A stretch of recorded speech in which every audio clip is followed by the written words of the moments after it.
The doctor is not the last word. In other words, you are the last word, and you have the responsibility, because when you're dead, it's your fault as far as I'm concerned. Okay. The suit's up on top making the decisions for the doctor. If everyone had strokamine, we couldn't afford aspirin.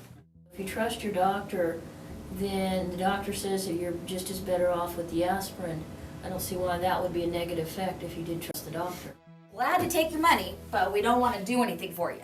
You know, I mean, that's how it feels. The increasing cost of health care affects everyone. Some have proposed that to get better use of our health care dollars, that cost effectiveness be a criterion for treatment decisions. Yet the public has had little opportunity to think about and discuss how decisions should be made if a medical treatment brings a small benefit with a large price tag. To identify the views and values of local residents, 25 discussion groups were held in the Sacramento region. These discussions were the centerpiece of the Visible Fairness Project.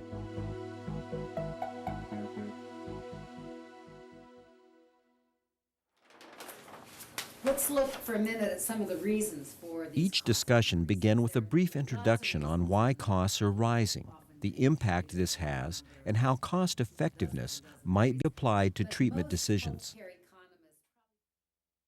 To identify the public's perspective, 2 scenarios were used to illustrate cost effectiveness as a treatment criterion, and participants recorded their response. The discussion then centered on why they voted as they did. Fred Jones had a mild stroke 2 years ago and is now completely recovered. His doctor had put him on a diet, an exercise program, and low-dose aspirin, proven ways to reduce the risk of stroke. One day, Fred's neighbor tells him that strokamine works better than aspirin.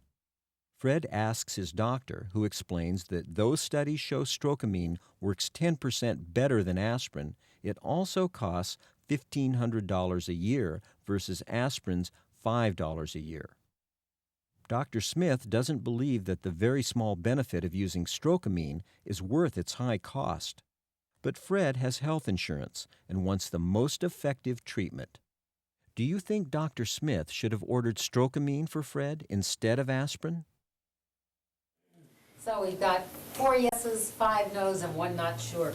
Let's start with the person who said not sure. Who was that? Linda.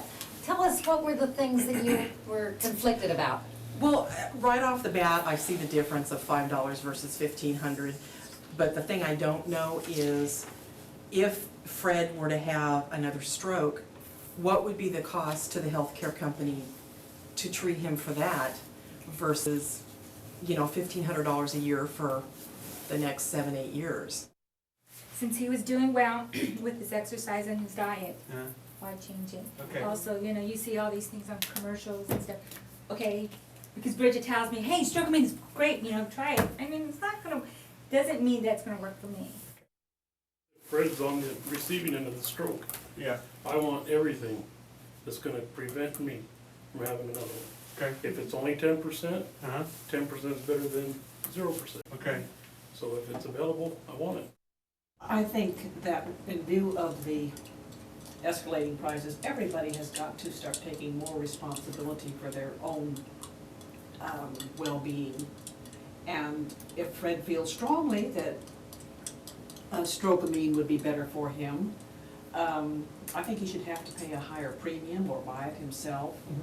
Otherwise, we're all going to be priced out of the market if everybody wants the best of everything, regardless of how little the improvement might be. I don't have an objection to cost versus benefit. You know, if the doctor sat down and said, I mean, just what you basically said in that paragraph, you know, I've known you for a long time, Fred, I know your history, you know, here's the study, it's fairly brand new, I just really don't see that, you know, aspirin versus strokamine is going to be that much different. And did it before a benefit focus for Fred? Okay. And the cost aside, Okay. I don't like the cost being factored into it. All right, Tim, speak My up now. God, man, you gotta have the big picture. You gotta be able to understand, yes, it's your life, and yes, it's your health, but it's also everybody else's health.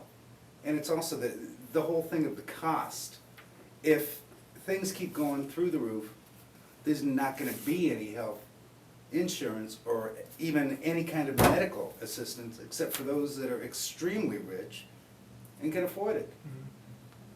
So, come on, draw a line. I live for the day. If I need something today, I don't worry about, like ecology, I do worry in my own little space. But if they say like 100 years from now, the sun is gonna go out, I really don't care. Because today I worry about the sun or the medication. I don't worry about the big picture of everybody else, I worry about Kathy. In the second scenario, Happy Valley Health Plan provides insurance for several companies, which now say they cannot pay higher premiums. But with the cost of medical care increasing, the health plan must now control expenses better and wants to avoid paying for tests when there is little or no proven benefit for patients. The health plan knows that MRIs are often ordered even when scientific studies show that they are unlikely to be useful for certain problems. For example, uncomplicated low back pain. So Happy Valley establishes guidelines for its doctors on when MRIs will be paid for by the health plan. Do you believe that Happy Valley should have guidelines like this? Happy Valley does not care if I'm sick or, they really don't care. They want my money. I just don't think that it's right to take the decision away from the doctor. Are they gonna put out policies for how they're gonna perform open heart surgery next? Is it appropriate that guidelines be created for this type of cost-benefit trade-off? I think it's appropriate, but again, by whose standards? All right.